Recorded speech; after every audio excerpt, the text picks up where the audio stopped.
Welcome to the Dan Norton Show. It is Wednesday, June 25th, 2025. As you can see, I have a new background today. I figured out finally how to do a custom background. I tried a few weeks ago and it didn't work, and then I tried again a few days ago and I figured it out. So now you can see the result of my efforts.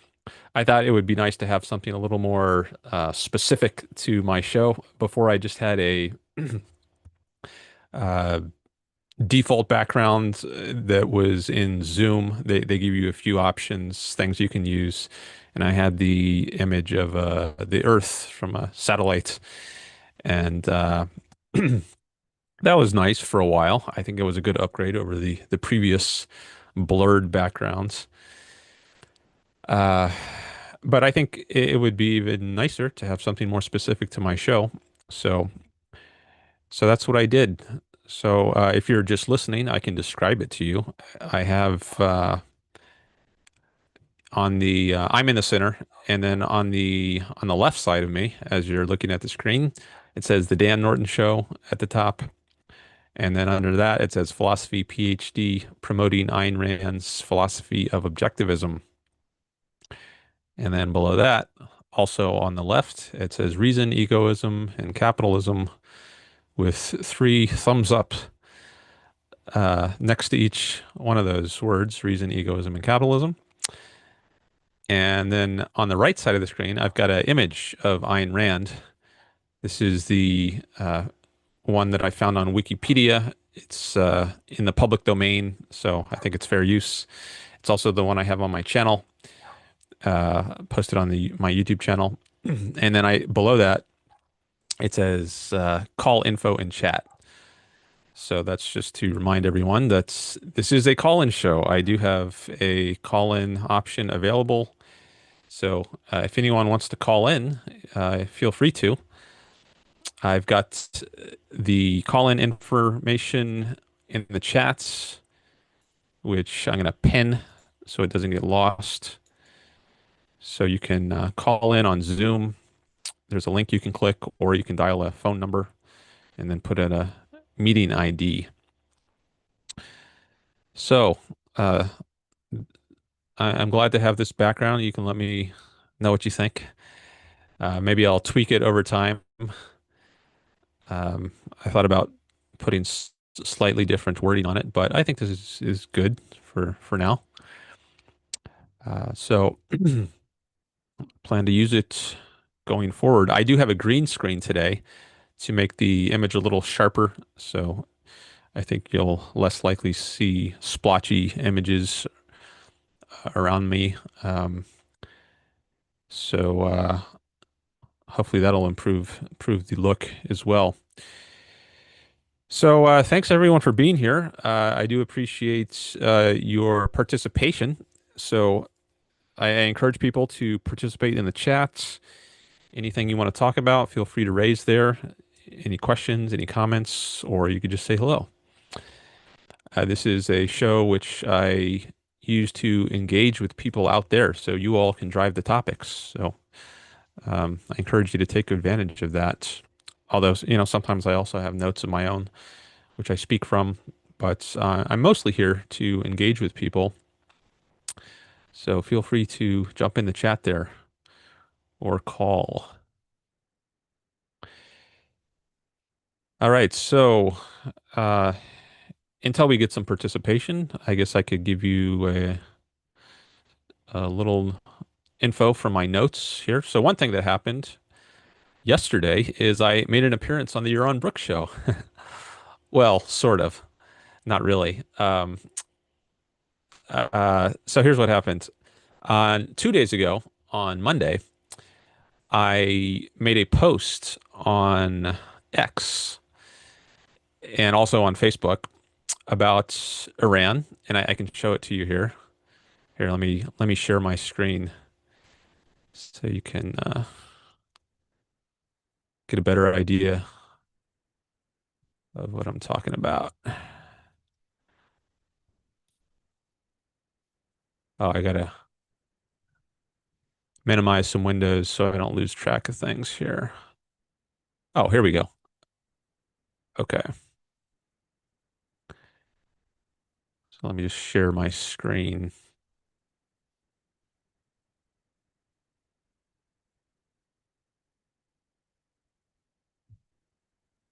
All right. So there you see the post on X or Twitter, which I made a couple days ago, June 23rd, 9:30 p.m. And I said the Islamic Republic of Iran needs to be overthrown, not just temporarily set back. Okay. So this was in the wake of the bombing of Iran's nuclear sites by the US. And then after that, shortly after that, there was a call for a ceasefire. And I didn't like that because that was falling short of what needs to be done. What needs to happen is that the Islamic regime, the regime of the mullahs, it needs to be overthrown. It's not good enough to just temporarily set it back by doing a bombing campaign and then let it grow back over time. It needs to be permanently overthrown. So I put this post out on X, and I also did the same identical wording on Facebook. So that was the 23rd, and then the next day on the 24th, I was listening to Yaron Brook Show, and here is the chat from his. So this is from it says 23 hours ago, or June 24th. So that was yesterday. And then there was this super chat submitted by someone who goes by the name of Not Your Average Algorithm. I've heard many super chats from that person on Your Own Book Show. And what does that person say? The Islamic Republic of Iran needs to be overthrown, not just temporarily set back. Okay? So that was the identical wording to my post on X. So I'm guessing this person saw my post and decided to submit that as a super chat to Euron show, and then Euron commented on it briefly. But I was pleased to see my words used there. However, I do want credit if you're going to use my words. So if you are going to use my words, not your average algorithm, I'd appreciate it if you just put it in quotes. Uh, just put it in quotes, and then at the end you can use a dash and say Dan Norton or something to indicate the source of the quote. So you're giving credit to the person who came up with this formulation, assuming you didn't come up with it independently, the exact identical words on your own, which seems pretty unlikely. So if you're going to use someone else's words, you don't want to plagiarize. You want to give proper credit to the source. So I'd appreciate it if you could do that, but I do appreciate that that you thought it was something worth using. So, anyways, that was interesting to see. That is the first time that I've ever seen someone take my words, assuming that's what happens, and then submit it as a super chat to your Ron show. Okay, so I'm gonna stop the screen share now.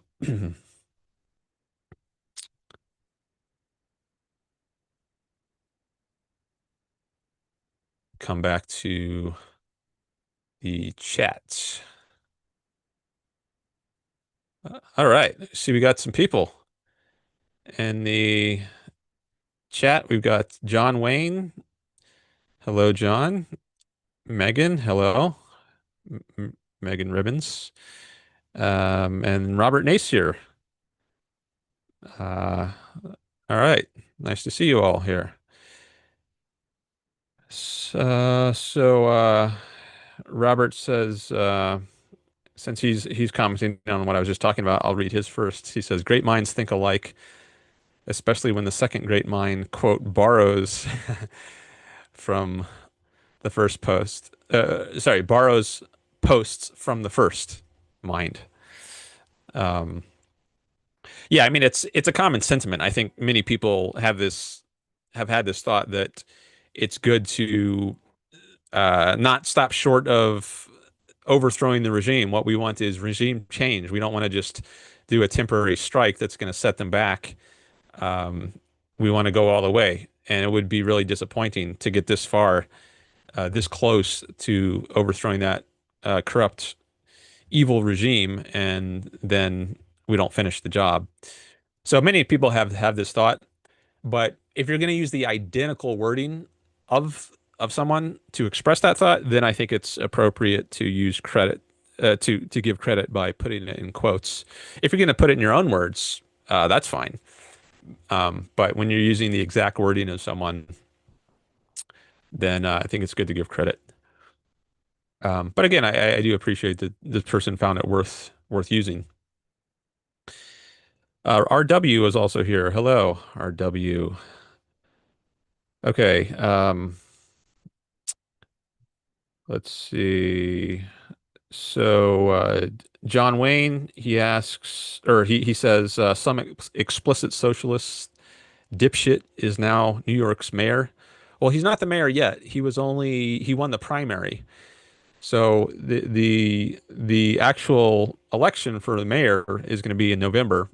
I just heard this on Yaron show. So, uh, but he won the primary for the Democrat Party. So I guess he beat out Cuomo. I don't know if there's anyone else running among the Democrats. Um, but hopefully someone else can beat him in the final election in November. It certainly would not be a good thing, I think, for New York City if they've got a socialist running the place. Um, and it's bad that they got to this state where he's even potentially going to be the winner. I think he might be leading in the polls. Like if the final election were held today, I think I might have heard that he was leading, but hopefully, come November, they can find someone who will be able to beat him, someone better, not someone worse. Okay. And then Megan says, would you be willing to do some cross promotion? I'm offering a course that teaches biology inductively. Okay. Potentially, I would want to know more about it. What exactly is involved? So maybe a good way to handle this would be through email. You can email me. My address is on my YouTube channel. If you click on the more section or the link that says more, but I'll just tell you also now, it's the selfishness project at gmail.com. And we can discuss it further there. Or if you want to talk about more of your ideas here in the chats, or maybe you could call in if you're interested in calling in and discussing it. I don't know if it's something you would want to talk about behind the scenes or if something I would want to talk about behind the scenes, but we can at least start talking about it here in the chat or on a call if you'd like to give that a try. But potentially, I'm open to it. I just want to know more about it. Okay. So those are the all the chats so far. Oh, here's a new one just came in from Evolutionary Capitalism-Utilitarianism, who was here several shows ago.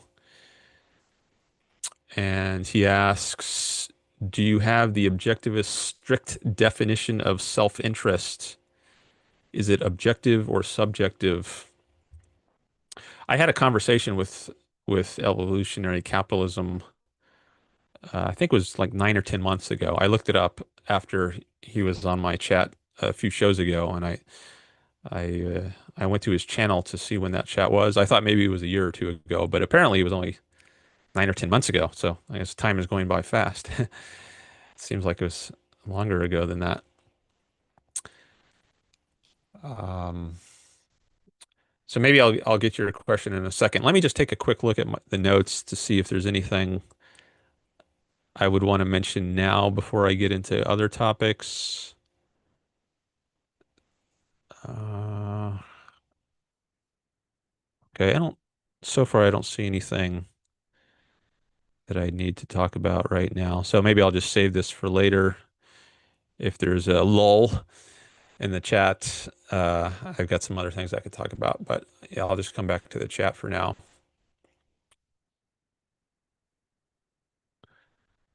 And let me open a different chat window, which might be a little easier to follow. So a strict definition of self-interest. Well, I could look up on the lexicon, the Ayn Rand lexicon, what Ayn Rand has to say about it, but um, let me just, for now, say it's doing what is best for yourself. That's just kind of rewording self-interest, maybe. Um, but then you ask, is it objective or subjective? What?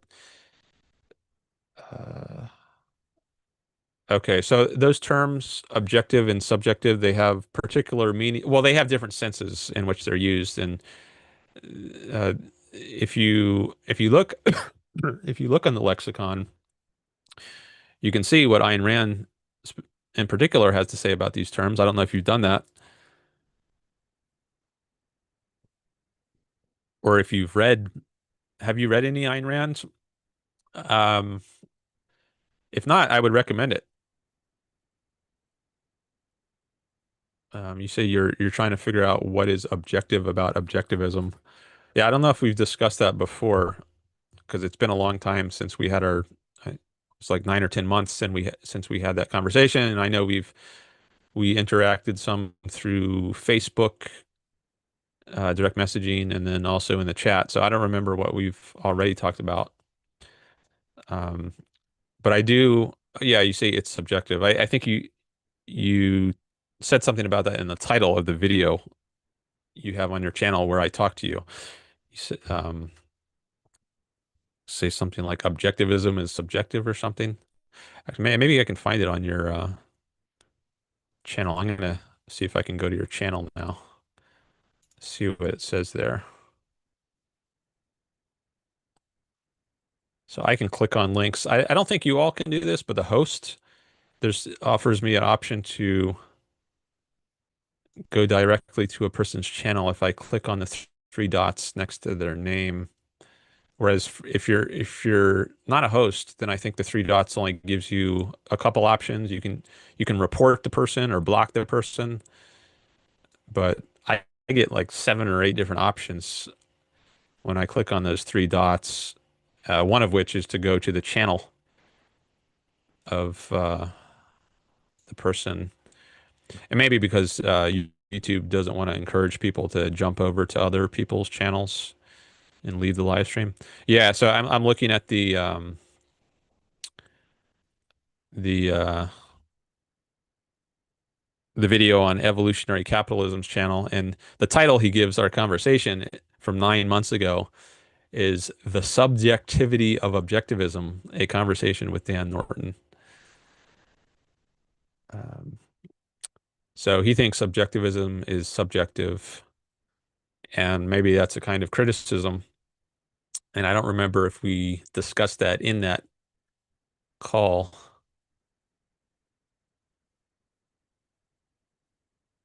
Here, maybe I should share this so you can see it. Share.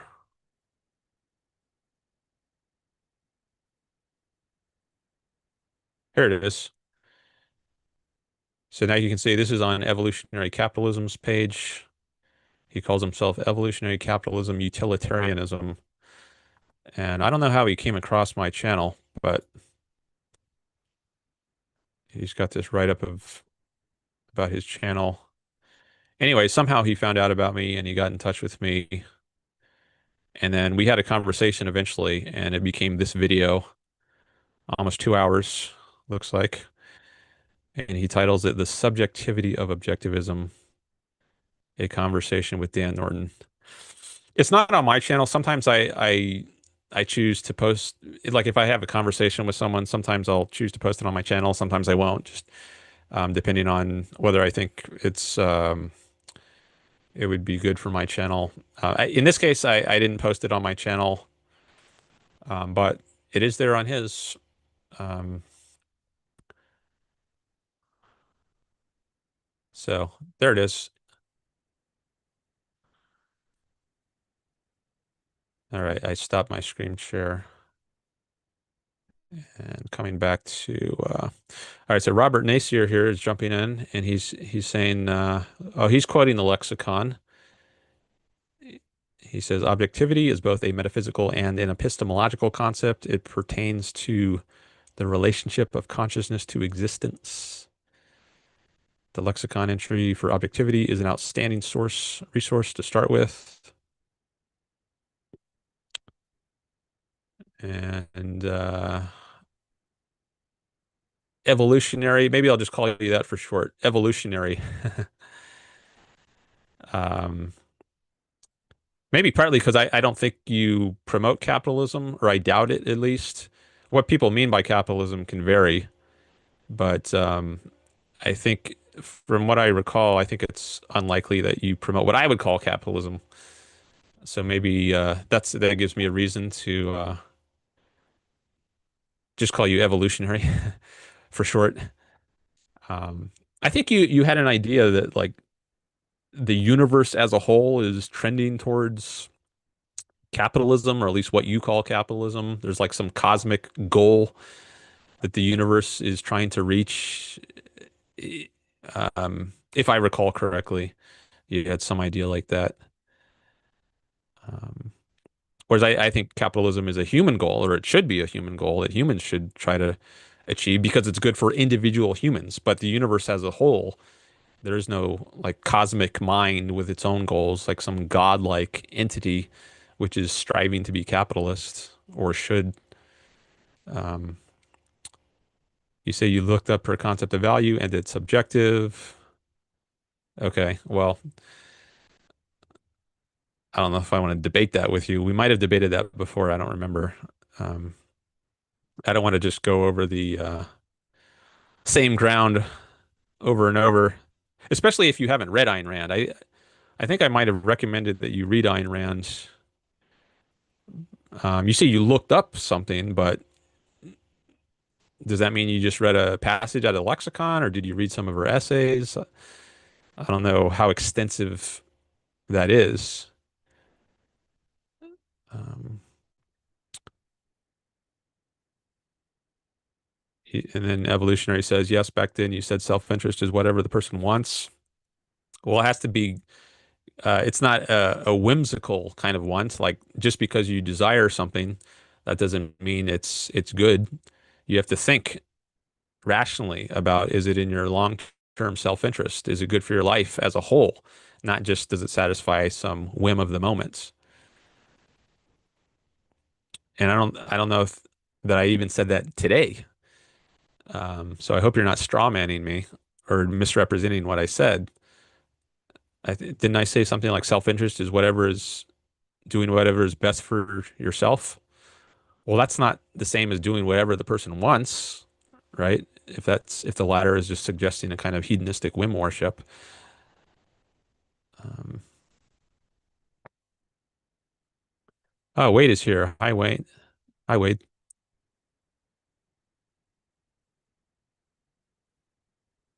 Um, so yeah, so you're criticizing Ayn Rand's. You say self-interest is poorly defined. Um, yeah, I'm not sure you're in a position to be making this criticism yet. I don't know what kind of how extensive your reading of Rand is. I think sometimes people try to criticize her prematurely. Um, and then he says at 122, so morality is what is objectively best for a person's own body. Where did you get body from? I haven't said anything about body as opposed to mind. I've talked about what's good for a person. Where is that coming from? Or what they believe is best for themselves?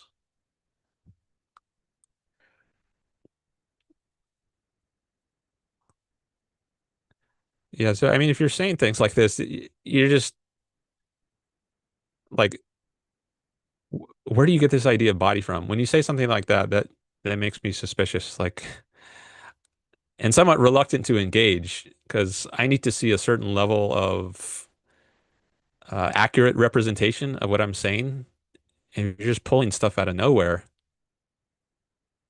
Uh, it makes me less inclined to want to engage.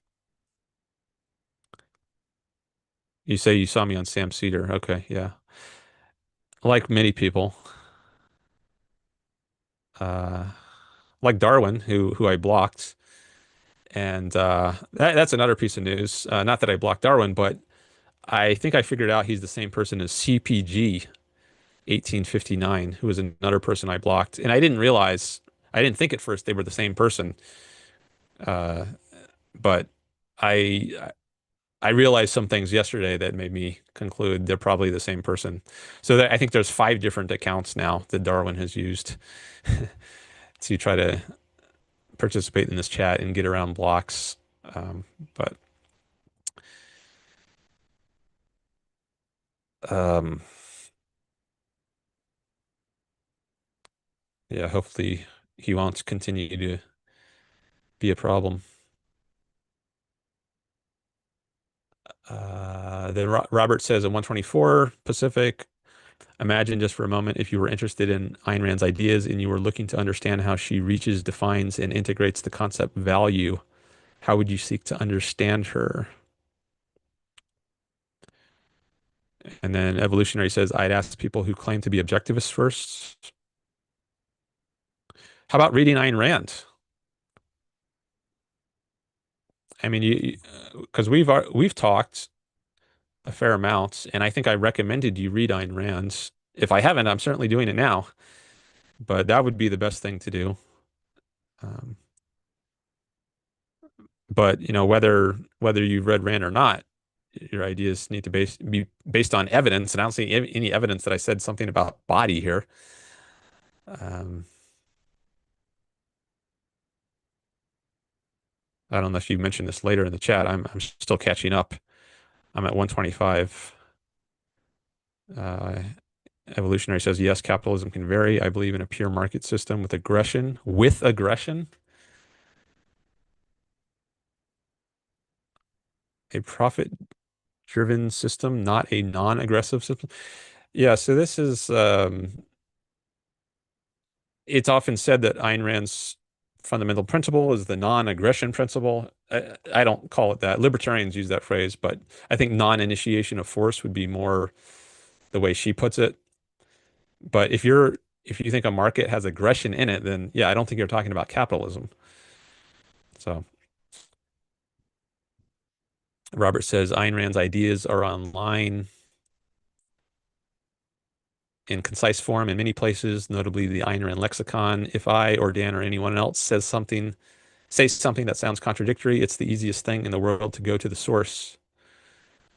Yeah, it's a great resource. Um, Evolutionary says you can derive things just from definitions. I gave you some lifeboat scenarios that weren't really answered. Someone just quote a passage for me. Why haven't you guys provided a definition yet? That's all you do instead of saying I haven't read it. What is self? Mind is subjective. Can anyone just give me a quoted definition then? Uh, I don't know if there's one single definition in the literature. I mean, she does define in The Virtue of Selfishness, she says that selfishness means concern with one's own interests. And she actually says that's the dictionary definition, which I would dispute if she means that's the definition you actually find in a dictionary. But if she means that this is the sort of the definition a dictionary should have, what she says is that selfishness is concern with one's own interests. So you could call that a definition, but you could formulate it in different ways. There's not like one only one single way you could put it. You could say self-interest is doing what is best for yourself. Um, I don't know that it matters too much that there's one exact formulation. If you think there's something insufficient about that, then about a given formulation, then we could discuss it. But you could also look it up in the lexicon and see what formulations are giving there. That maybe there's many formulations. Um, what is self? Mind is subjective. Megan says, sorry, I'm a little behind. I'd call in, but I'm packing, sweaty, and not wearing war paint. Can I call in another time? Sure. Yeah. Well, I hope you don't think you have to go to war if you call in. I don't know what you mean by you're not wearing war paint. I like to have friendly discussions. So, and you could also do it on mute or not mute, without the video and just have the audio, and then it doesn't matter if you're sweaty or if you're looking a certain way. We could just do audio, but it's fine. We could do it another time if this is not a good time for you.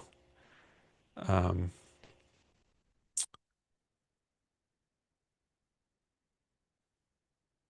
you guys know the material more than I, says Evolutionary. You want me to read several books to find the definition? You guys are in a. All right. So, who said anything about reading several books? How about reading one article? How about reading the Objectivist Ethics? That's you could read that in one day, maybe a few hours. I don't know how fast, depending on how fast a reader you are. It's a very dense source. I've read it many times, and it's just so rich with material. But it's like I don't know, 30 to 40 pages. And if you get, I think that's a good source to read if you want to understand the objectivist ethics. Wade says the plot thickens. Maybe that's a reference to my discovery that Darwin is probably the same person as CPG, 1859. Yeah, hopefully the plot won't have to continue because he was being rude on multiple accounts. But I think I've gotten better at screening him out. So um, hopefully he doesn't find a way around it. But it's like with well, yeah, I'll just leave it at that. uh, okay, he asked, what do I read? Okay, I just gave you a recommendation. Read the Objectivist Ethics, and then that would be a good basis for further discussion. It's free online. Just Google Ayn Rand, the Objectivist Ethics. It's on the Ayn Rand Institute's website. I can even put a link to it in chat, but I'll leave it to you to do that. It's easy to get to. Why not just quote a definition? Because I think there are many formulations. I don't know that there's one canonical definition, which is like she would say this is the only thing I want to represent my view of self-interest. I think some things you can put in different ways. Like 2 + 2 is 4, or you could say 1 + 3 is 4, right? You get to the same answer through different ways. Or 1 + 1 + 1 + 1 is 4. There's not just one magical single formulation, which is the only way you can say something. You can put things in different terms, and I don't know that there's only one single formulation in all the literature. But I did quote one definition of selfishness from the introduction to the virtue of selflessness, which is concern with one's own interests.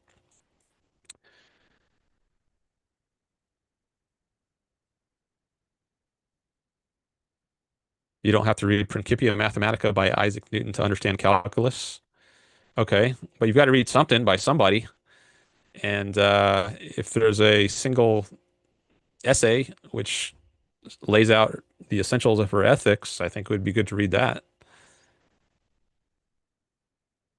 And I mean, we've talked about some things also. So um, I don't know if anything I said in answer to like what self-interest is now is it going to be different than what I said in the 2 hour conversation we had. So I don't want to just go in circles and be repeating myself, especially if you haven't even taken the time to read Ayn Rand's essay, right? So it's been almost a year. I mean, close to a year if we had that discussion 9 months ago. So why not just take a few hours to read Ayn Rand's essay? And then if you still have questions or objections or something after that, then we could talk further.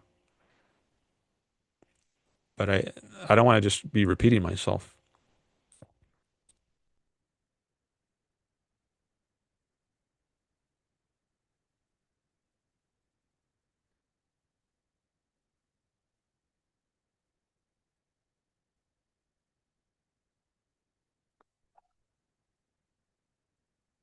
Okay. Yeah, so you're asking more questions. Does that mean bodily interest or whatever they like? Okay, I think maybe you should just read Rand's essay at this point.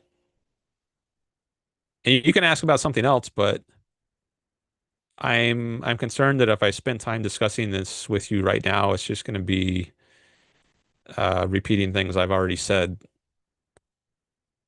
Oh, you say you read several articles. What have you read?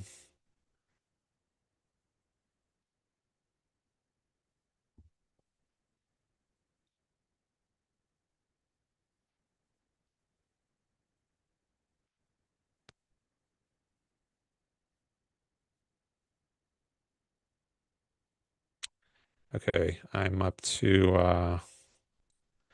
136. Okay, so I'm only 4 minutes behind in the chat. So hopefully I can catch up. Um,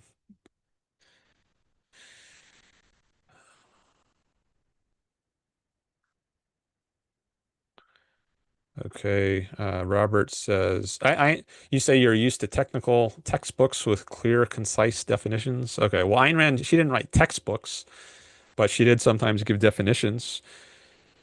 So, um, why don't you read the Objectivist Ethics and see what you think is a definition in there, or the closest thing to a definition. And then Robert quotes Ayn Rand about value. Value is that which one acts to gain and or keep. The concept value is not a primary. It presupposes an answer to the question of value to whom and for what. It presupposes an entity capable of acting to achieve a goal in the face of an alternative where no alternative exists, no goals and no values are possible. Value is that which one acts to gain and keep. Virtue is the action by which one gains and keeps it. And then evolutionary says that value, that definition of value is subjective. Why don't you define subjective? What do you mean by subjective? RW says, I think Ayn Rand said that morality does not apply to lifeboat scenarios. Well, I think it applies. It just applies in a different way.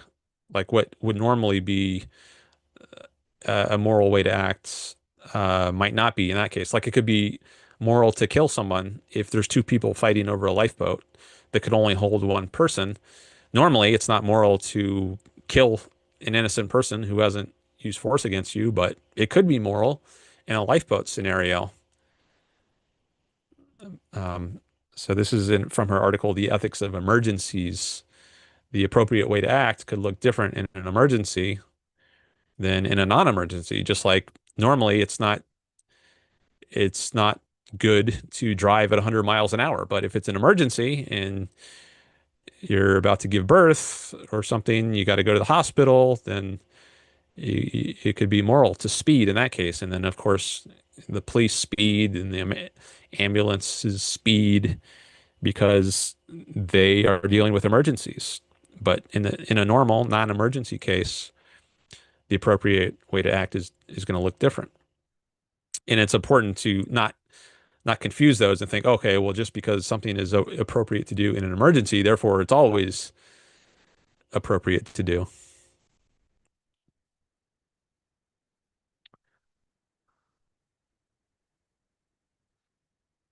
Okay, evolutionary says even the rational egoist criticizes Rand for that definition of value. What rational egoist? I don't criticize Rand for that definition of value.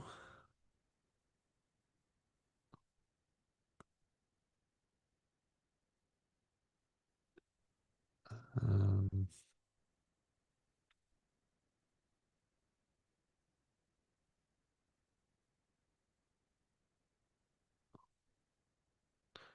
Rand, so Rand admits her ethic applies only in optimal conditions. No, it's just that the way her ethics applies is different. Like the example I just gave about killing someone or speeding. But in either case, whether it's an emergency or not an emergency, you should do what's in your own interest. So that part is that applies all the time.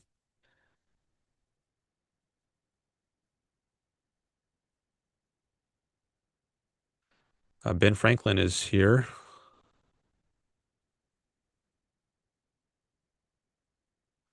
Wade says, Dan, I'd like to call in and discuss the utility of pain. I'm on my phone though. Don't know if it will work. Okay.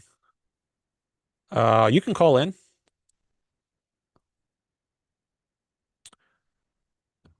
Yeah, you can use the phone number or the link. I think you can use either one from your phone.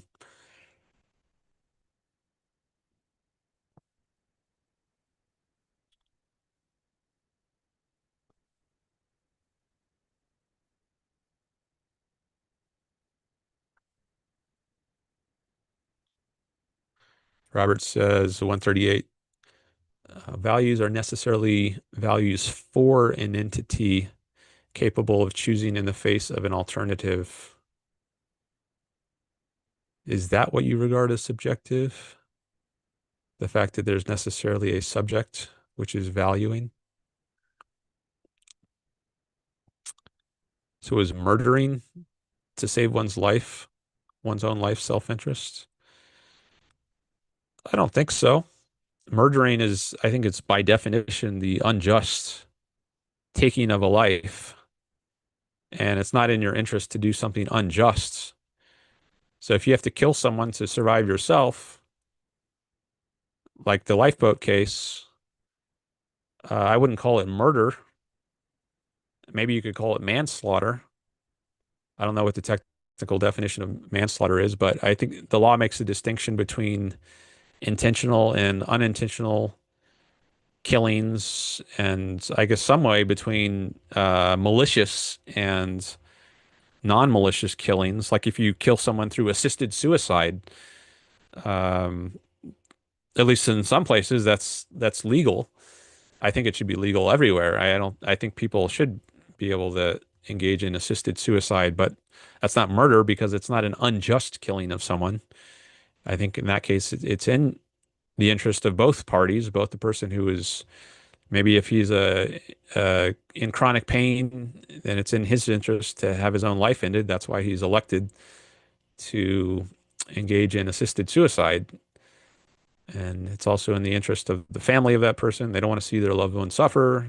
And in the interest of the person who's performing the assisted suicide, because I guess he doesn't, no one wants to see someone just undergo needless suffering. But it's not murder because it's not unjust.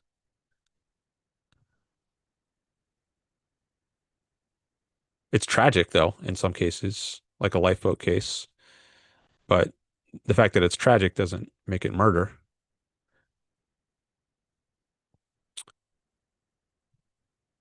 Oh, then RW says that's not murder. So maybe he was thinking along the same lines. Okay, we got some more quotes here from Robert.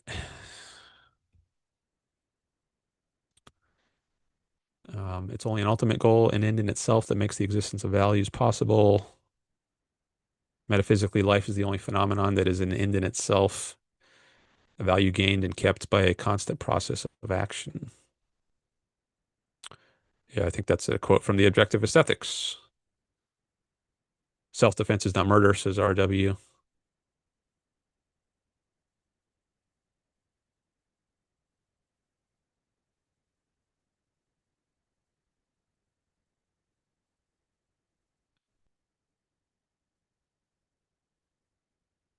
Robert says, interestingly, this conversation is taking the form of assertions and objections rather than questions and answers.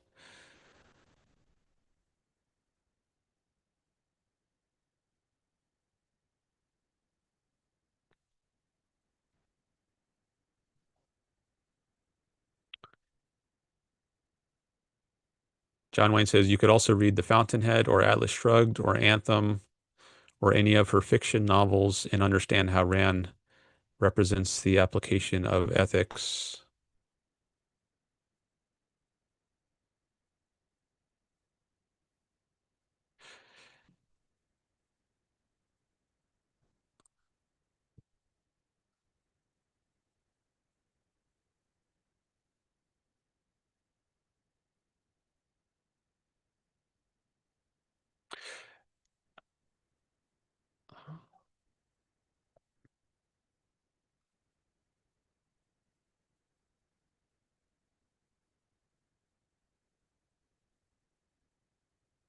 Okay, Ben Franklin. Maybe I don't know if I'm going to read all of these. Ben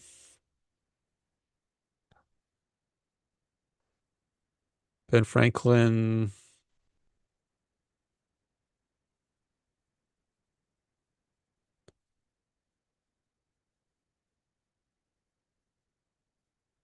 If you're wanting to talk about political systems in the real world, then why are you so focused on us reading a made-up universe where you're correct? If it needs to be a story, then it's weak sauce.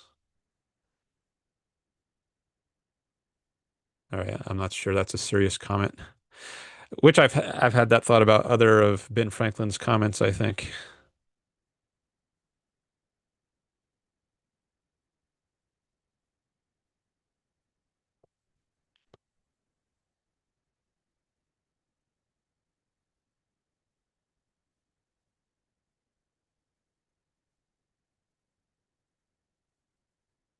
The Rational Egoist is an objectivist YouTuber. Yeah, I've seen that. I've seen his channel.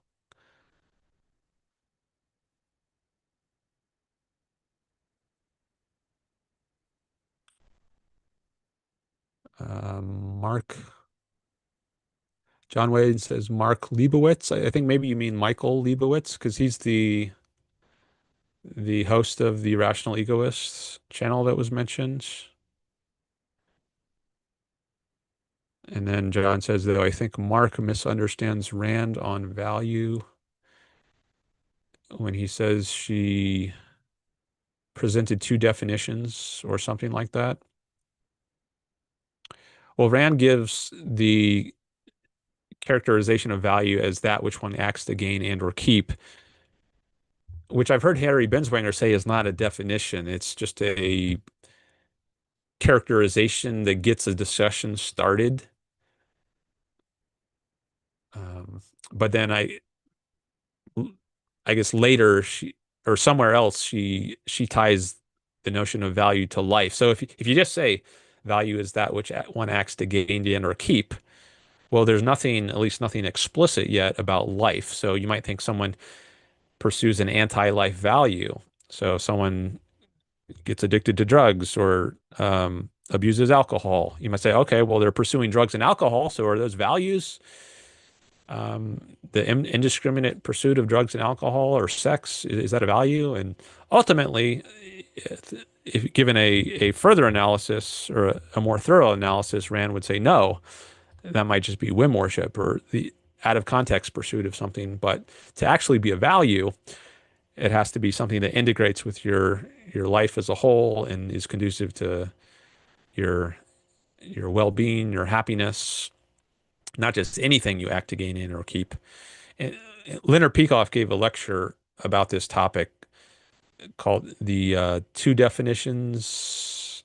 I forget the name of the lecture, but he gives a lecture in his course, Unity in Epistemology and Ethics, which deals with this issue of there being two definitions of certain concepts like value.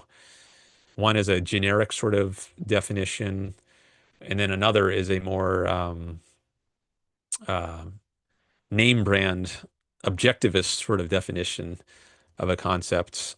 I think Harry Brenswinger uses that phrase name brand. Like with drugs, you've got the generic drug and then a name brand drug. Um, and likewise with concepts, you could have a generic sense and then a name brand sense. And the name brand, they're not identical. One is more specific and it incorporates, like if it's an objectivist name brand concept of value, it has more of the objectivist theory of value built into it. So maybe that's what you're referencing here, John, when you say that uh, Leibowitz was mentioning two definitions.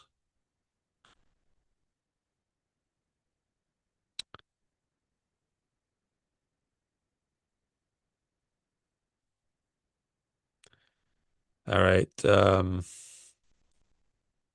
don't know what this means.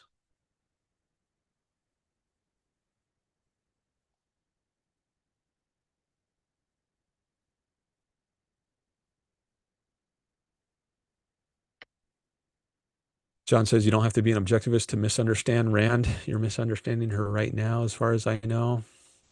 I guess that's a reply to evolutionary. Let me check my Zoom to see if, oh, it looks like Wade has tried to call in. Okay. I'm going to take Wade's call in a minute. Let me just make sure my settings are correct first. So Wade is from South Africa, and he called in several shows ago. So this will be his second call.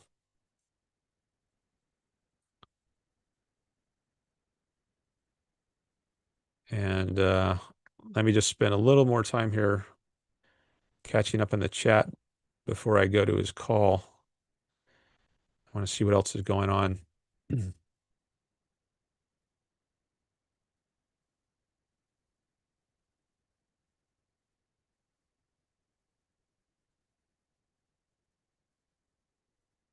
Hi, Matthew Stroud. He says the lecture is the principle of two definitions. Yes. Yeah, that's the one I was thinking of.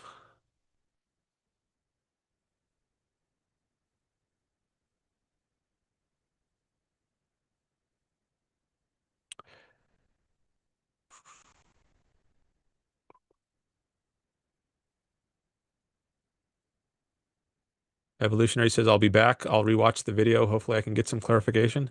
How about reading Rand before you come back?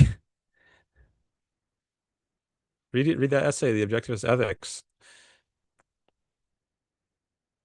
Because I think it might just be annoying uh, to me or others if you're just asking all these questions which are answered in the Objectivist Ethics and which I think I might have answered, at least some of which.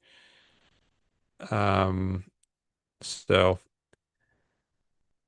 I'm concerned that, if you keep going about this chat in the way you've been doing, it might just get annoying. So you say, where do I start? Okay, read the Objectivist Ethics. I've said that multiple times now. Um, so you say specifically about my topics. Yeah, I'm just going to say read the Objectivist Ethics, and after that, you can come back and we can discuss further.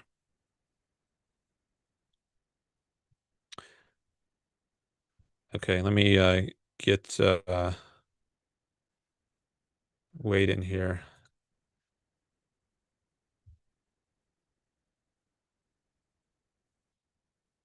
All right, I just admitted him.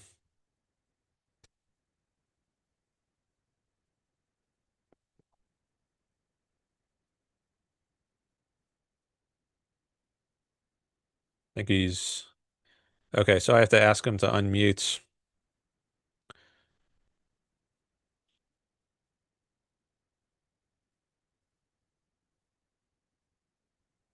Dan, can you Hello. hear me? Yes, I can hear you, Wade. Welcome back. Oh, great. Thank you so much. Sure thing. Um, so on, so, on the subject of pain, I'm just kind of winging it. It's not like I'm coming with very specific way that I want to argue. Where I want to start is um, with maybe an argument or a statement that pain is the only way we as conscious beings can realize how much effort we've put into um, a moment, into an action. If you're studying math and you get to a hard question, you go through the discomfort. And if you're willing to sit with that discomfort long enough, you might just get to the solution of the math problem. Or if you go jogging in a physical sense, the further you jog, the more your body become hurts, and your ability to overcome the pain that you are feeling will allow you to run further. So I feel pain is the only way that we can actually know how much effort we've put into a moment, if I can put it in those terms. What do you think about that? I'm going to need to process that more. I'm just looking back at your chat right now to see what you said originally. So at 1:39 Pacific, you said you'd like to call in and discuss the utility of pain. Okay, so just for orienting purposes, um, there is a pleasure pain mechanism that we all come into the world born with. And Rand says that, and I don't think this is unique to her, but it's a survival mechanism. So pleasure is aligns with life, and it's a signal that we're doing something that advances our life. And pain is the Mm-hmm. signal of death. We're doing something that detracts from our life. And Mm-hmm. let me actually, I thought of I got the Kindle edition of The Virtue of Selfishness just earlier today, and I can show the passage on the screen where Ayn Rand talks about pleasure and pain, and then we can get into this some more. But I think it might be good to share this um, Okay. just for orienting purposes. So just bear with me a minute. Okay, here's my Kindle uh, Virtue of Selfishness book. Okay, the here's the passage I was looking for. Yeah, so I'm going to read maybe one or two paragraphs. Um, Let me share my screen.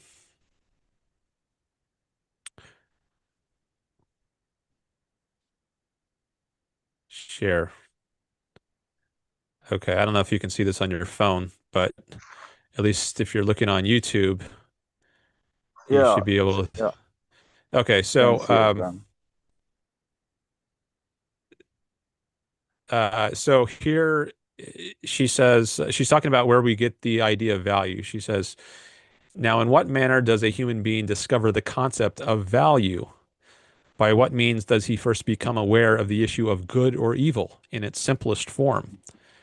By means of the Mm, physical sensations of pleasure or pain. mm, Just as yeah. sensations are the first step in the development of a human consciousness in the realm of Mm, cognition, so they are its first step in the realm of evaluation. The capacity to experience pleasure or pain is innate in a man's body. It is part of his nature, part of the kind of entity mm, he is. He has no choice about it, and he has no choice about the standard that determines what will make him experience the physical sensation of pleasure or of pain. What is that standard? His life. The pleasure pain mechanism in the body of man and in the bodies of all the living organisms that possess the faculty of consciousness serves as an automatic guardian of the organism's life. The physical sensation of pleasure is a signal indicating that the organism is pursuing the right course of action.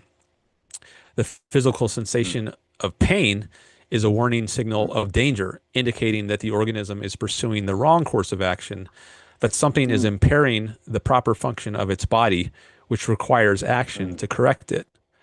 The best mm, illustration of this can be seen in the rare freak cases of children who are born without the capacity to experience physical pain. Such children do not survive long. They have no means of discovering what can injure them, no warning signals, and thus a minor cut can develop into a deadly infection, or a major yeah, illness can remain undetected until it's too late to fight it. And then I'll just read this one last paragraph, summing things up. Consciousness, for those living organisms which possess it, is the basic means of survival. Okay. So that's yeah. from the Objectivist Ethics, which is actually the essay I was reading, I was recommending to the person who was in the chat. But I just Mm, wanted to read that to provide some context for the objectivist view of the role mm, of pain in a person's life. yeah, So I'll stop the screen share yeah. now. Well, I'd argue on that what you just read, Dan, that that in evolution the body developed pain very similar to animals. In that, if you step in a thorn, your foot hurts, or you've eaten something that's not good for you, your stomach hurts and you feel pain. But I'd argue now that we've become conscious beings, we can look beyond pain, which makes us a bit more than animals. So, for instance, with the jogging example, I might not be getting immediate benefit. I might not be chasing food or some kind of immediate benefit, but I can know if I go jogging every afternoon and I push myself and I absorb more pain, um, I will heal and I will be healthier the next day. I'll become fitter for it. So I would argue that not pain itself is not necessarily a bad thing. It's indication of a bad thing. But because we are conscious beings, we can kind of overcome pain in a certain sense, and that pain in itself is not necessarily bad. Well, I mean, if it has survival value from that perspective, it's good. It's a warning sign of danger, a threat to your life. And so you Mm, could say pain is good in a sense, but I think just that's mm, that's because of the broader role it plays in your life. But just the experience itself, uh, I think you could say is bad. But in if you see it as part of a larger context, you could see it as a good thing because it's providing you with information that's going to help you uh, avoid more pain in the future. Like mm, maybe if you yeah, if you a common example is going to the dentist to get your teeth drilled, assuming this is at a time before there's something like anesthesia, which would make mm, you stop, not be able to feel the pain. But let's say you have mm, some pain due to a cavity or something, tooth decay, and mm, you would experience even more pain to get that removed because you have your tooth mm, drilled. But if you don't mm, undergo that greater amount of pain, you'll have even more pain in the far future, mm, the distant future, because of more tooth decay or something. So your overall pain and pleasure level in life is going to be mm, on net less if you have this mm, early warning signal of pain, which you can then do something about. So yeah, I do think pain is a good thing if you see it as a warning signal of danger, which you can then take care of. But just the experience in itself, mm, it's got to be something bad. Otherwise, what would be the point of trying to do something to alleviate it? mm. And I think Well, our mhm, level of consciousness, there's different levels. I think we talked about this last time you were here. There are different layers or levels of consciousness. There's the immediate sensory level, and then there's the perceptual mm, level, and then there's the conceptual level, which is distinctively human. And if you mm, rise to this conceptual human level, which gives you a long run view of your life, mm, which animals don't have, like they can maybe envision what's going to happen if I chase after this one animal. Maybe that'll give me food for a day or a few days or something, but they can't project mentally the mm, entire course of their lives, whereas human beings can. And we can see that, mm, yeah, if I get this, if I go to the dentist to have my tooth drilled, it's going to cause me some mm, pain in the short run. But when I consider mm, my life as a whole, and if I mm, project that future, then I can see I'm going to be much better off if I mm, undergo some short run mm, pain. In the long run, I'm going mm. to be much better. I'm going to be happier and experience less pain by getting it taken care of now. So Yeah. pain is just one part of consciousness. It's an immediate sensation you feel, but if we take Mm, advantage of our higher levels of consciousness, our conceptual level, which allows us to project the future, then we can appropriately deal with something like immediate pain, that sensation, and then mm, have better sensations in the future. yeah. Um, So pain can be avoided, and it's a good thing to make plans to avoid pain. However, also at the end of the piece you read from Ayn Rand, she mentioned the children born without a sense of pain. So it's kind of a paradox in that we try and avoid pain, but a life without pain is also impossible, unfeasible. uh, well, I don't know if I would call it a paradox, but like we there's a value to having pain, but it's not an end in itself. It's like you Mm, wouldn't pursue pain for its own sake. It's not worth mm, having. Um, yeah. whereas with pleasure, it is worth pursuing it for its own sake. It's not just a means to Mm, something else that is worth pursuing. So I think uh, pleasure, you could, or pain, you could say it's an instrumental value.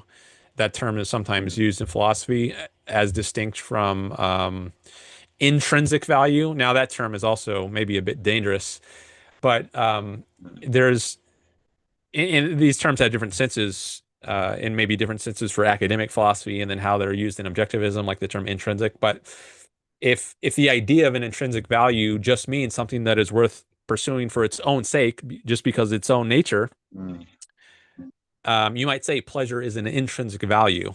It's not, you don't want it for something mm, beyond itself, but just for what it has in it in itself.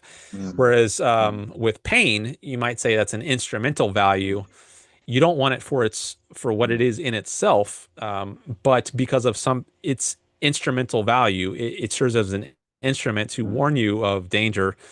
And mm, eventually, if you pay attention to that warning mm, signal, then you can deal with it and then mm, get into a healthier state where you don't have that. So mm, it's an mm, instrumental value rather than an intrinsic value.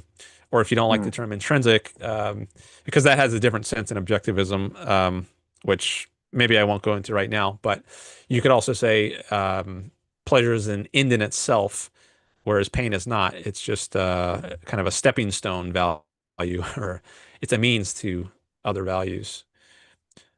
yeah. So. Well, I'd argue that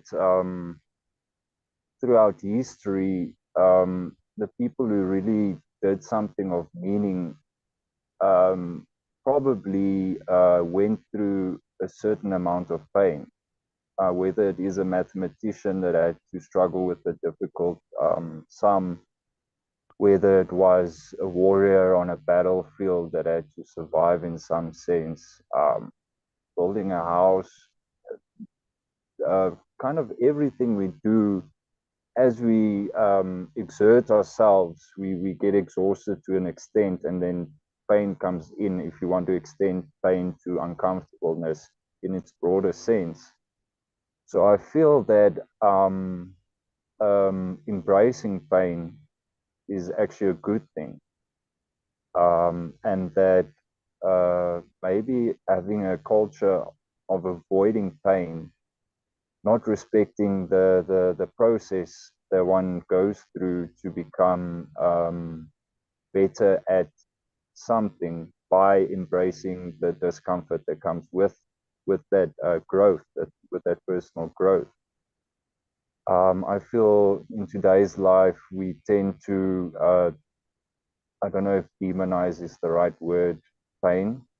in that we try and avoid it, and we make pleasure um, the thing that we seek in a certain sense, where I feel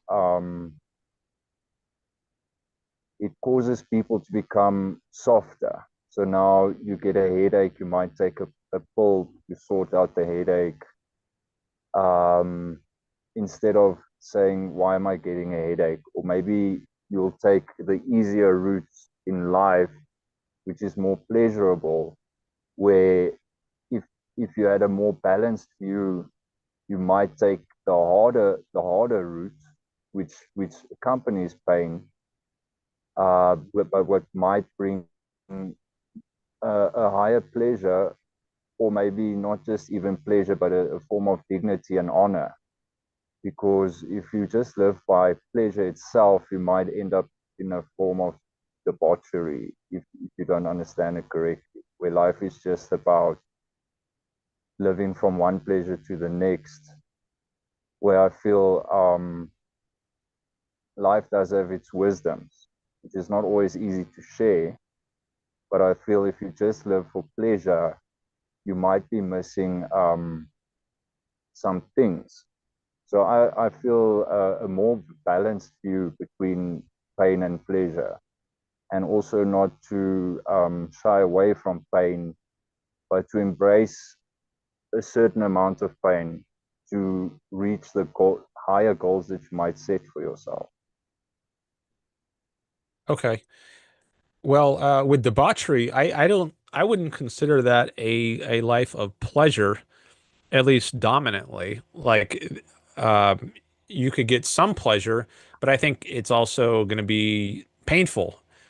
So gluttony, like on food, for example, if you just eat and eat and eat, you might get some pleasure Mm, at the beginning, but with every bite, there's a diminishing amount of mm, pleasure you get, and eventually you'll get sick, you'll vomit, and it's a very unpleasant experience if you just eat and without end. mm, mm, And I think or likewise with drinking.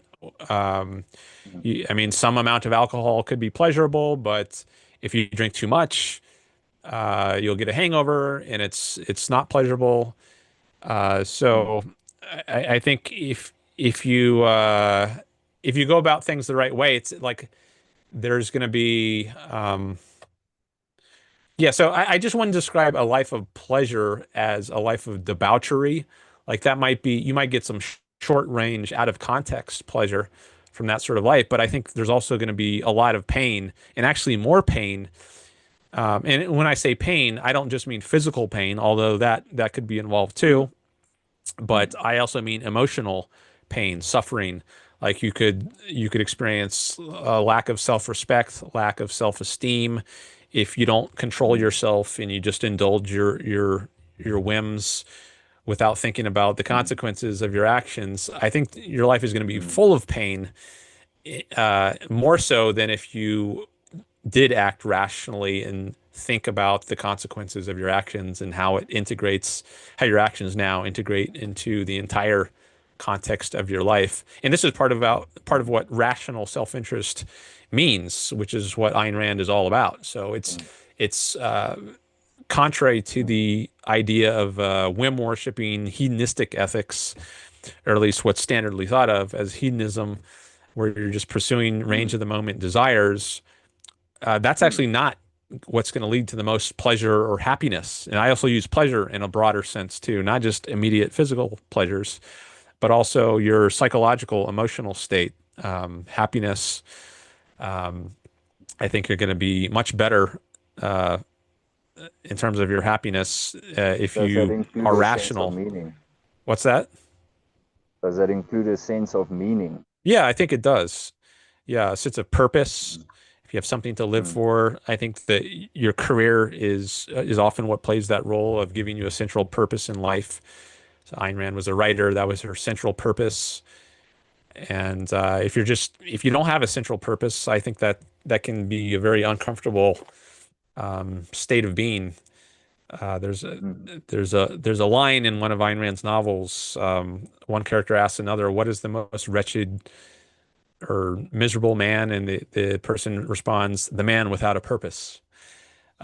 mm, It's something like that. I didn't get the quote exactly right, but I think mm, it's a very bad state to be in if you don't have something to live for, something to give your days mm, meaning and integrate your life. mm, If you just drift moment to moment from one whim to another, watching television, doing drugs, drinking alcohol, having food, mm, I don't think that's a very meaningful life, a pretty meaningless life, yeah, I think, and not an yeah, enjoyable one. The life of the playboy. yeah, yeah. I'm going to take a look Well, at the chat here. I want to see what else is going okay. on, but you're welcome to stay on. I see we got a new person just joined in, Christian A. Um, a lot more chats from Evolutionary. I guess he's not reading the Objectivist Ethics right now, which is actually what I was quoting from. That quote about the pleasure pain mechanism that I was reading. That was from the Objectivist Mm, Ethics. Um, but uh,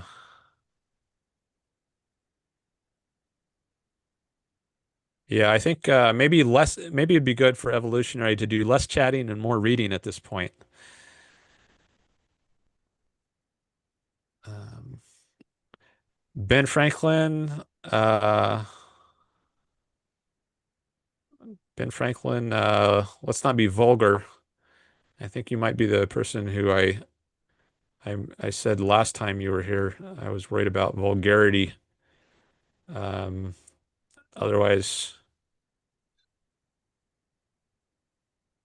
um,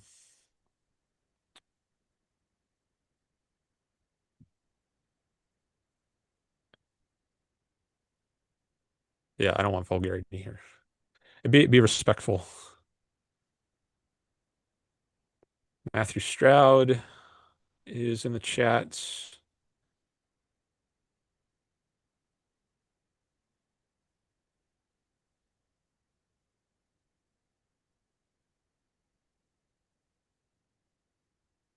Uh, so many chats from Evolutionary.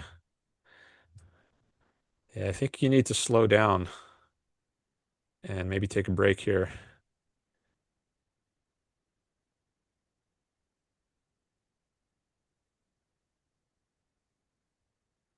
Okay, I'm not going to read all these. I'll read through them later after the stream when I got more time.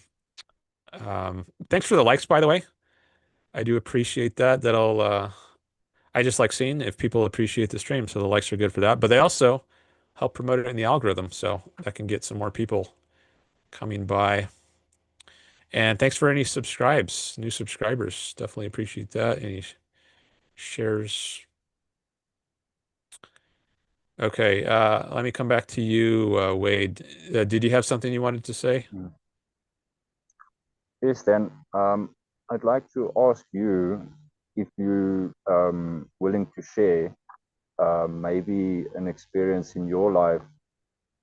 Obviously, if you're comfortable, anything you're feeling comfortable to share, where you overcame pain or discomfort to reach something. You think of something. Experience in my life where I overcame pain to reach something. Um, well, I mean, I exercise. That's one example, which is not a pleasant thing to do. And I try to keep Mm, my health uh, mm, reasonably good. And I know that if I exercise, that will help with that. I did a blood test, I guess maybe a couple of years ago, and I had a certain level of cholesterol that wasn't good. And my doctor told mm, me that if you run, uh, mm, that will help reduce your cholesterol. I don't know if he was right about that, but I followed his advice, and then I got my blood checked again, and the cholesterol was a much better level. So mm, that might be an example of a case where I endured some pain, or I don't, maybe discomfort is a better word. Pain is a bit strong there, but it, I wouldn't say running was really a pleasant experience. Maybe for some people it is, and maybe for me it is on some mm, occasions, but on some occasions it's it doesn't feel pleasurable. It's uncomfortable, and I have a temptation to stop, at least after a certain while. But I went through with it, and then I got to a better health state as a result. So, and mm, then I guess having a better cholesterol level, I'm in less risk of having a heart attack. So I would say mm. that's a pretty straightforward example of a case where I overcame some pain or discomfort in order to achieve Yeah. some value. I think when it comes to physical exercise, I think we actually build up tension through the day, um, emotional tension and things like that. And that when you go exercise, it's a way of working through the tension of the day, even though it's uncomfortable. A lot of people say, especially people who are into the more fitness side of things, that they can't skip their exercise because they feel irritated at night when they try and sleep. So exercise a lot of time can also be a form of release. So if you have a lot of built up tension, you actually go to the gym or go jogging and you experience discomfort and pain, but it's as if you're actually working through a tension within yourself, and it's a form of emotional release where the exercise itself is pain, but it's as if the seesaw flips to the other way, and afterwards you've now released, and after the training session you actually feel a bit better. How were you about that? Yeah, yeah. Afterwards, you feel better because there's the endorphins released. I think that's the chemical that Mm, I've heard cited. Um, but as for tension, maybe some people experience it that way. I don't know that I do. Like if I exercise, I don't feel like I'm doing it because I need to release tension. Sometimes I feel mm, like I need to go out and take a walk. Like if I've been inside for many hours reading, studying, or something, and I feel mm, like I need a break, often I'll feel like it would feel good to go outside and take a walk. I don't know if that's reducing tension or just getting fresh mm, air, or I don't know how to describe it exactly, but when I exercise, I think I often do it just because I think it's good for me to do at least a certain amount of it. mm, But I don't mm. feel like I'm doing it because I need to release tension, which is not to say other people don't do it for that reason, but I just don't think it has to be done for that Do you reason. push yourself? Do you try and go further or deeper or harder, or are you on a is it more just a constant? You just want to be constant and just get the exercise done, or are you trying to up yourself? Uh, I mean, I do go hard sometimes in the sense that I'll lift a weight to the point where I can no longer lift it. Like if I'm lifting a dumbbell, I might do it so that I have to use my other hands to get it all the way up on the last Mm, mm, rep. mm, mm. Yeah, Uh, but I don't do every exercise that way. Sometimes I just go until it feels somewhat uncomfortable, and then I'll just yeah, stop. So yeah, I don't have a really a strict routine that I always do it one yeah. way. Um, but The I think the it's thing. and I don't have I'm not trying to get up to a certain weight level. I know some people are trying Mm, to get up to a certain weights or a certain level of muscle mass. mm, Um, and I mean, it would be good to look, I think, somewhat bigger and stronger. mm, But I guess I'm mainly doing it to maintain a decent level of health rather than changing the state mm, I'm in now. Um, mm, which is not to say I'll never take that goal on, but right now my goal isn't really to change where I'm at and get to a mm, different state. It's more just to maintain mm, the level I'm at right now. So mm. uh, I guess I'm not going as hard as I would need to if I wanted to change, but it's still hard enough that I sometimes have to, I go to the point of failure on certain exercises. Mm, mm, mm. See myself when I gym, not currently gymming, but back in the day, um, I have this pride within myself that I push myself as far as as deep and as far as I can go into the whatever I'm doing, if it's now sit-ups or bench press or whatever, to the point where it's actually a bit ridiculous, where I'm a bit scared of myself. That I know that if I get on this bench and start doing it, I'm not going to stop until I'm uh, in a lot of pain as a matter of pride. And I realize saying it to you, it sounds actually a bit dumb. Why don't I just stop earlier? But I think there's also a little bit of pleasure in just seeing how far you can push it, how much pain you can actually take. Um, like a game of sorts, you know. Hmm. Yeah, well, I think you can get some kind of pride or satisfaction from challenging yourself and then overcoming the challenge. But I think then you're, I guess the reason to go through with the pain or the discomfort is because there is eventually that payout. It's not just an end in Mm, itself. It's not worth mm, experiencing for its own sake. It's because mm, afterwards you mm. get some kind of satisfaction from doing it. Yeah, yeah. You might learn something about yourself if you take on something that you thought you wouldn't be able to do. It might even be in a scenario where you're in a plane, you're in a plane crash, and you end up in the mountains, and you need to get back to civilization. And there's no food around. You're struggling to get out of this out of the jungle. You don't know which way you're going. You're hungry. You're distraught. You might go a few days of walking, experiencing more pain. But I think if people who overcome things like that might just learn something about themselves, where when they were at home eating Cheetos, watching Netflix, they might think, yeah, I would never be able to survive something like that. Well, they're not sure. You can say a lot of things when you're in a comfortable situation, but one can only really know if you happen to find yourself in a situation like that.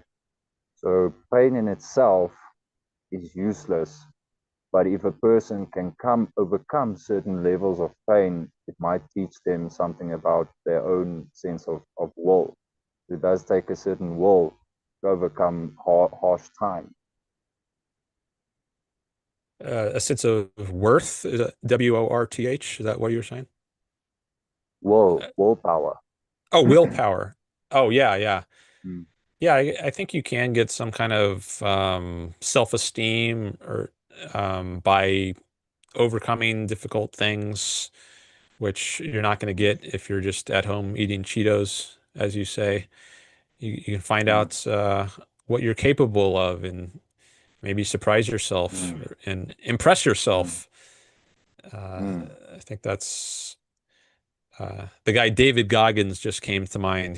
I think I don't know much about him, but I think he's a fitness guy. He was I think in the Navy SEALs. He had been living a life where he wasn't really pushing himself, and um, mm, he was overweight, and I guess his life was lacking mm, direction. But then at a certain point, he decided he was going to get himself in shape, and he got himself in great shape, and I think he became a Navy SEAL. And I think when you do something like that, mm, you build self-esteem, you build self-respect. Um, but I think he might not have a fully consistent sort of philosophy on pleasure and pain, um, based on the little bit I've heard about him. Yeah, I'm just looking at his description of him here. So he's a retired U.S. Navy SEAL. He's also an ultra marathon runner, ultra distance cyclist, triathlete, public speaker, and the author of two memoirs. Okay, so yeah, motivational speaker. So it seems like he overcame a lot and went on to do some very good things. Now, I don't know that his full philosophy of pain or pleasure is what I would agree with. Probably not, but there's at least some elements of his story that I think are inspiring. Mm. Um, I'm going to I let me. feel in. Mhm. I'm just going back to the chat to Okay. see what else is going on in there. Um, is the last one from Ben Franklin? Or am I missing? Oh, yeah, it looks like the last one is from Ben Franklin at 221. Okay. Okay. You were saying something? Yeah, I feel that the appetite for pain can increase or diminish in the sense that if you avoid pain regularly, and you experience pain, that pain is more acute. You struggle to overcome that pain. So if you avoid pain because pain is a bad thing, or whatever the reason is, your appetite for pain diminishes, in my opinion, um, where inevitably, no matter where you run or where you hide, pain will come looking for you in some way or form, if it be mental or physical or whatever. And that, I feel in today's life, there's a lot of victims out there. There's people who like to play the victim card. Um, these people are ugly to me, or my life's so hard, or these things happen to me. And I feel a lot of times, if people are willing to stand up and embrace the the problems in their life, instead of making themselves a victim, they make themselves a victor and face the situation, which might be uncomfortable, and overcome it. I feel in our society around the world today, we have such a weird view of pain, that we're not embracing pain, we're actually running away from it to a certain extent. And that the fact that we're avoiding pain actually makes our appetite for pain fall, our resistance to pain, or our ability to overcome pain. And then when that pain eventually comes around, it might be too much. So I'd argue that we should toughen up a little bit as a people, and face the things you need to face in your life, not necessarily make a victim mentality out of it.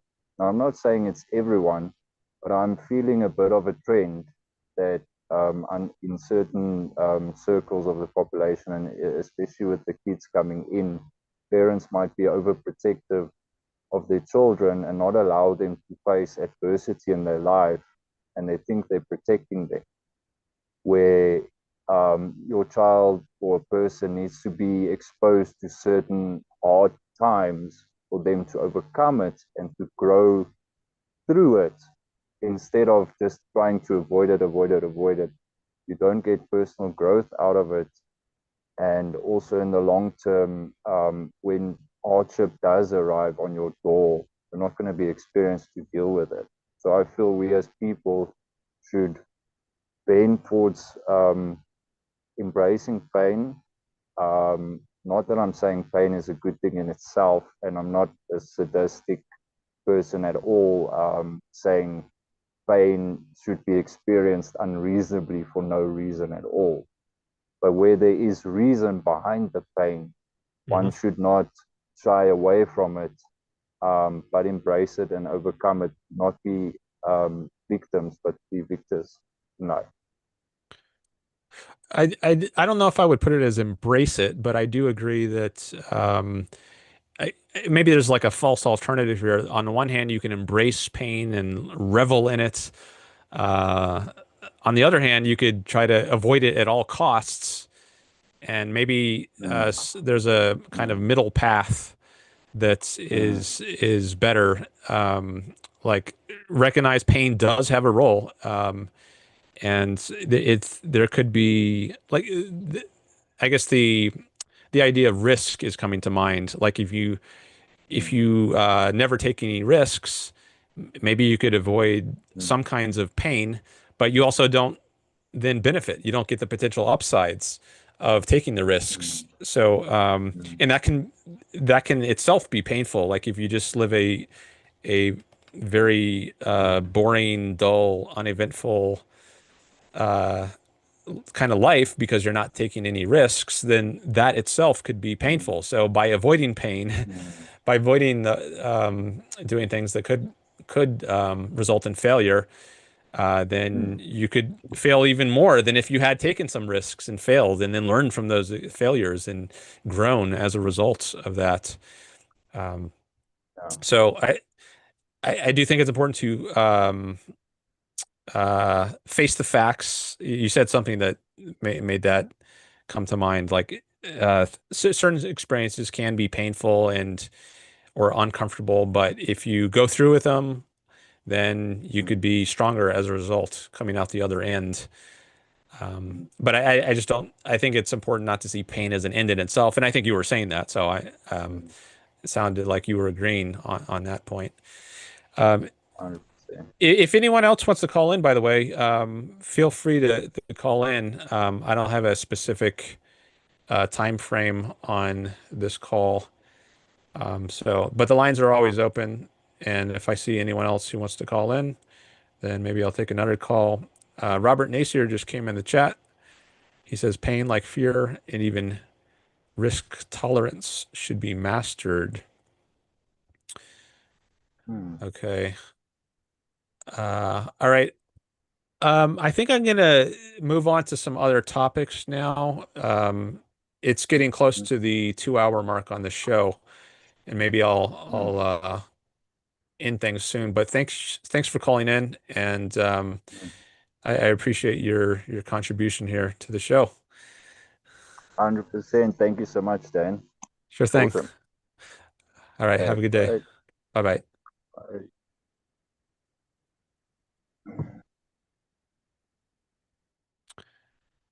All right.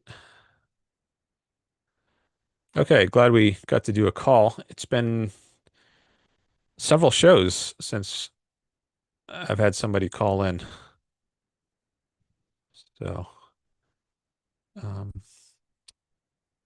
good to reestablish a caller. Okay, looks like the chat has slowed down some, but that's okay. Gives me some time to see what's going on in there. It looks like there was a lot of discussion between evolutionary and Matthew Stroud was chipping in there. He says, I only interact with genuine people. You are acting like a troll.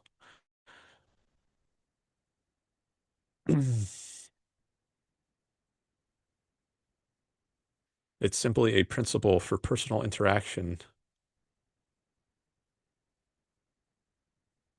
I also try to filter out trolls myself. You can block people. That is one option you have. And I do block a lot of people who I think are being trolls.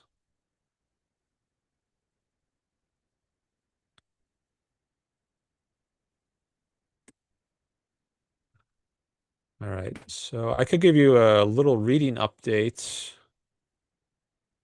I don't think I did that last show, but I've continued reading the Bible. I'm in the book of Exodus right now. I just read about the Ten Commandments yesterday. The Exodus chapter 20 is where you find the Ten Commandments. And then there's some further rules that God gives in the next chapter. So I think I'm up to Exodus chapter 23 now out of 39 or 40 chapters, something like that. So that's the main thing I've been reading. I did read the Bible many, many years ago, all the way through, but I'm understanding it much better, having read not just the Bible itself one time through, but also I've read about the Bible on Wikipedia mostly. I've been reading a lot of articles there about some of the main characters involved, like Moses. He's the main figure in the Exodus. So this time around, I'm understanding it more. I'm also reading a different version of the Bible. When I first read it over 20 years ago, I read the King James version. And then this time around, I'm reading the New International Version, which is easier to comprehend. I think they made it so it's not as much a literal translation from the Hebrew. I guess it's it's more concerned with conveying the ideas. I guess it's kind of a hybrid between. There are some translations which are even less literal than the New International Version. Um, so the NIV is a kind of compromise between a literal translation and then ease of reading. And it I do think it's easier than I remember the King James uh, being to comprehend. So for that reason as well as my reading these supplementary articles on Wikipedia, it's been easier for me to follow the story. Okay, so let's see what else.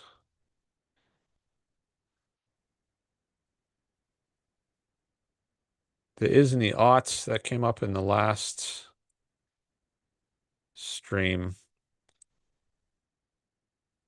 I was thinking about maybe reading that passage today, but I'm not sure I want to do that right now. Any other topics you all want to bring up in the chat?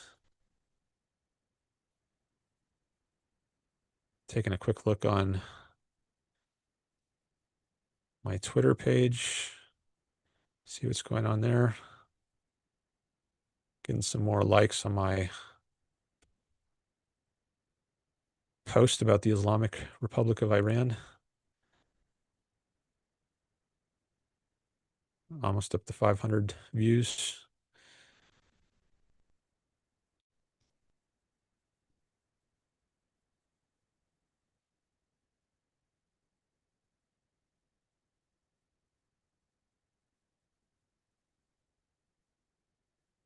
Okay.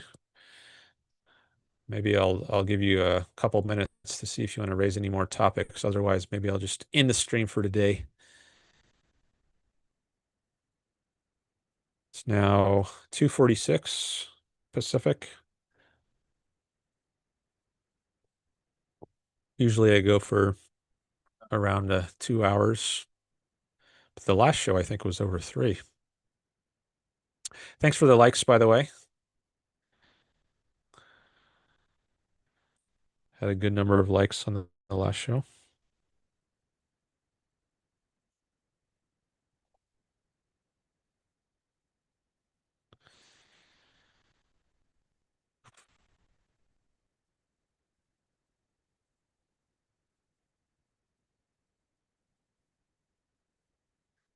Or anyone who wants to call in, maybe I'll give you another minute to do that.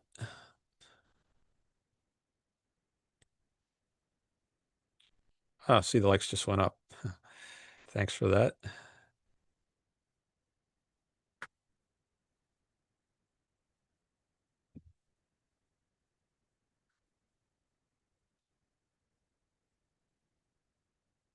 I was thinking about doing a post on Facebook or X about the binding of Isaac, that story from Genesis, the book of Genesis, where Abraham agrees to sacrifice his son. I was thinking about putting out a post on Facebook asking whether that was a rational or moral thing for Abraham to do, which I don't think it is, but I think there are many people in my Facebook audience who are my Facebook friends or just followers who might be Christian or Jewish. And um, I thought it might be a topic that they would want to engage with. And then maybe I could have some debate or discussion with them about that. But I was thinking of Bible related topics to post about on Facebook and X. Since I've been reading the Bible a lot lately, that's what's been on my mind. So I thought, oh, that would make a good topic to post about. I ended up the post the religion related post that I did make recently was just about the meaning of the term God. I wrote, if you believe in God, what do you mean by God?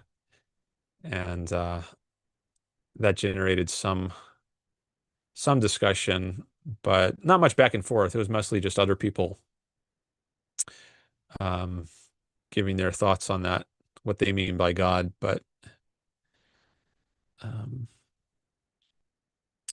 it was at least within the realm of religion, which is what's been on my mind. So I might do some more posts within that realm soon.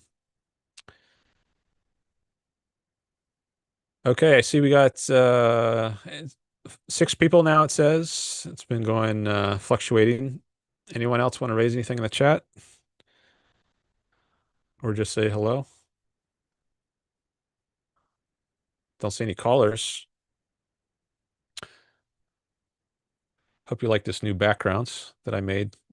My virtual backgrounds with the green screen to help me out.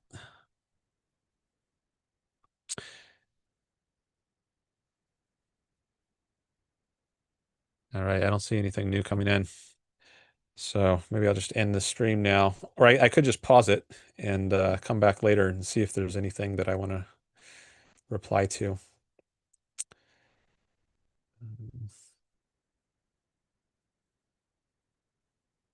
I do plan to stream again on Saturday at 1 p.m. Pacific. That's my usual time. So we can continue discussing things there. And I do like to put up a page for the stream, usually a couple hours or so before the stream actually starts. And I encourage people to participate in the chat before the stream even starts. So that'll give me some topics to start talking about as soon as I come on at 1 p.m. Pacific. So do feel free to participate in the chat before 1 p.m. Pacific on Saturday. Get the thing going.